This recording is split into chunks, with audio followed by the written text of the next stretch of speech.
আমরা বিরোধী দলের পক্ষ থেকে মূলত প্রস্তাবগুলো দিয়েছি, আর কোনোটাই দেই নাই।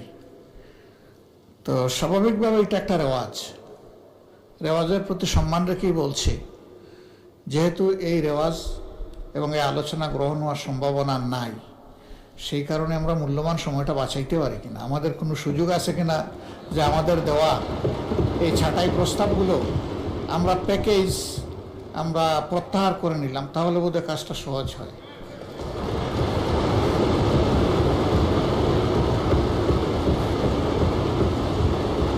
মাননীয় সদস্য মুসাম্মদ নাজমুন নাহারের ছাঁটাই প্রস্তাবটি গ্রহণ করা হোক।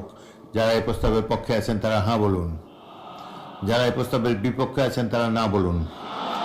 আমার মনে হয় না জয়যুক্ত হয়েছে, না জয়যুক্ত হয়েছে, না জয়যুক্ত হয়েছে। অতএব ছাঁটাই প্রস্তাবটি নাকচ হলো। সংসদের সামনে প্রশ্ন হলো, মাননীয় বিজ্ঞান ও প্রযুক্তি মন্ত্রী ফকির মাহবুব আনামের প্রস্তাব মতো বিজ্ঞান ও প্রযুক্তি মন্ত্রণালয় খাতে মহামান্য রাষ্ট্রপতিকে অনধিক 18,115 কোটি 3 লক্ষ টাকা মঞ্জুর করা হোক। যারা এই প্রস্তাবের পক্ষে আছেন তারা হ্যাঁ বলুন, যারা এই প্রস্তাবের বিপক্ষে আছেন তারা না বলুন। আমার মনে হয় হ্যাঁ জয়যুক্ত হয়েছে, হ্যাঁ জয়যুক্ত হয়েছে, হ্যাঁ জয়যুক্ত হয়েছে।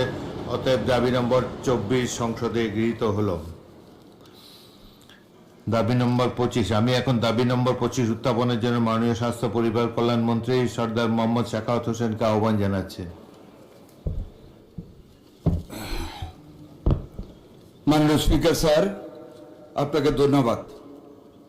আমি সর্দার মোহাম্মদ সাখাওয়াত হোসেন, স্বাস্থ্য পরিবার কল্যাণ মন্ত্রী, প্রস্তাব করছি যে স্বাস্থ্য সেবা বিভাগ খাতে 2027 সালের 30 জুন তারিখে সমাপ্য অর্থবর্ষের প্রয়োজনীয় সাকুল্য পরিচালন ও উন্নয়ন ব্যয় নির্বাহকল্পে মাননীয় মহামান্য রাষ্ট্রপতিকে অনধিক 49,386 কোটি 89 লক্ষ টাকা মঞ্জুর করা হোক।